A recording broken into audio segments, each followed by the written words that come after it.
சென்னை புழல் சிறையில் கைதிகளால் தாக்கப்பட்ட காவலர்கள் 3 பேர் சிகிச்சைக்கு பின் வீடு திரும்பினர். காவலர் முத்துமணிக்கு மட்டும் சென்னையில் உள்ள தனியார் மருத்துவமனையில் சிகிச்சை அளிக்கப்பட்டு வருகிறது. மோதல் சம்பவத்தை தொடர்ந்து புழல் சிறையில் இருந்த 6 கைதிகள் மதுரை, வேலூர், கடலூர், சேலம், திருச்சி, கோயம்புத்தூர் ஆகிய சிறைகளுக்கு மாற்றப்பட்டுள்ளனர்.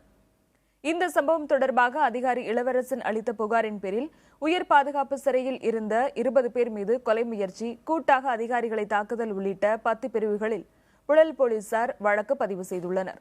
புழல் சிறை 2இல் கண்காணிப்பு பணியில் இருந்தபோது அதிகாரி இளவரசனுக்கும் கைதிகள் சிலருக்கும் வாக்குவாதம் ஏற்பட்டதாக கூறப்படுகிறது.